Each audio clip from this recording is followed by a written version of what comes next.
Because if your thought is, if I have money, then I will be happy. There's never enough money to make people happy. Have you ever seen Shark Tank? You ever watch that? I don't know why, but we watch it at my house now. It's on Hulu, and we ran out of stuff to watch. So as a family, we sit and watch Shark Tank. And there's a guy on there on Shark Tank, and his real name is Kevin, I think, but he always goes by Mr. Wonderful, which I'm like, I don't know how I feel about that. But so he's worth, I looked up on him, he's worth like $400 million. He has $400 million in assets. He had a business. Anyway, it doesn't really matter. He's one of the most rude, and perhaps it's for the show, but he's one of the most rude and grumpy and greedy people on the entire show. Because you have other guys that are also worth $400 million, and a couple ladies that are on there, and they're all actually really nice. They say, oh, no, thank you, or I'm not going to invest in that, or whatever. But this guy, he has everything that you and I could think we want. So if you have $400 million, you could spend $500 a day for the rest of your life and you wouldn't run out of money. Isn't that kind of wild? That's just crazy. If you have $1 billion, you could spend over $1,000 a day for the rest of your life and never run out of money. But this guy, Mr. Wonderful, and really all of them on the panel, I'm not judging their hearts because I don't know, but it's just about more money. Because you and I would say, oh man, if I had 10 million, I wouldn't want any more. I'd be fine if I had 10 million. We might say, if I had 200,000, I could buy a decent house. I wouldn't want any more. It's not real. It's never enough. None of us have, I don't think anyway. I've never met anybody personally who got a raise and then said, I never am going to need any more money ever in my whole life.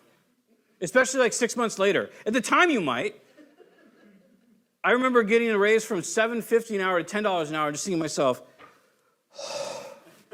this is insane. That was last week. No, I'm just kidding. I'm just kidding. I'm totally kidding.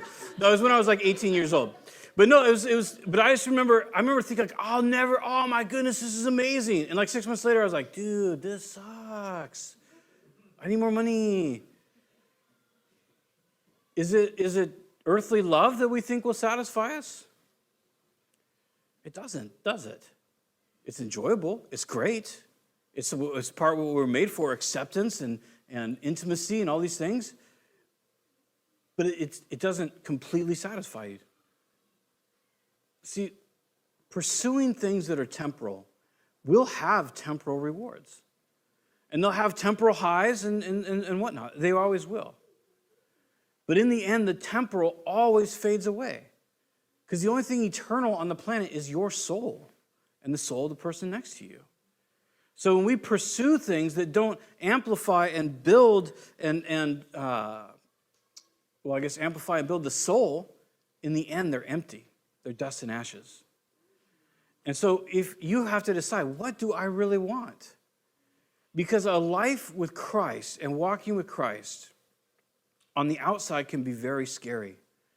You could end up in Malta. It seems unlikely, but you could. But it could just be being vulnerable. It could be tolerating someone's trash talk. It could be not raging when you want to. There's all sorts of ways that we try to preserve ourselves, and we think if we don't do that, well, who will stand up for me, or what will my life be like, or whatever. There's times we just don't take steps of faith with Christ. And then we pursue other things, and then we wonder, why is my life empty? Or why am I having this difficulty? When the reality is, moving forward, shaking off the serpent, and swallowing pride or rage or whatever might come up because of the rumors around the serpent, what we'll actually find is life.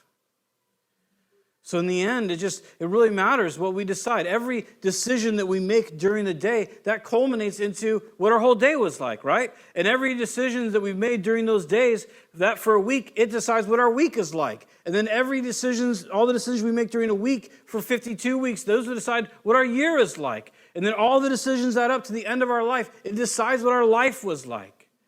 See, life is lived today, now, in the moment.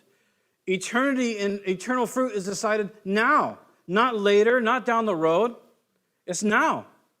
And it'll be 5 minutes from now and 10 minutes from now to constantly decide, is it going to be me that I insist on and my comfort and my anger And my anxiety, how you treated me, how this happened, what I think of this? Or is it going to be I say, hey, I'm the Lord's.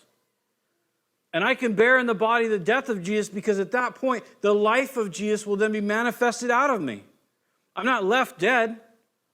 I'm actually living a resurrection life in Christ, a supernatural life, a spirit-infused life, a spirit-led life, a spirit-powered life. Without difficulty, there's no miracle. Does that make sense? If we do not have hard times, we cannot see miracles. If we do not allow suffering and the death of Christ in our life, we cannot live the life of Christ. It's just the way the spiritual things work. It'd be way nicer if you just sat down and just changed, wouldn't it? It's just you get saved and all of a sudden you're like, I just trust Jesus every day. I'm as happy as I can be. I never get low blood sugar. I never get hormone imbalances. Everything's just wonderful all the time. But it's not, because we're humans in a broken world with broken people like ourselves, and we're just every day having to decide, how do we want to move forward? What do we really want?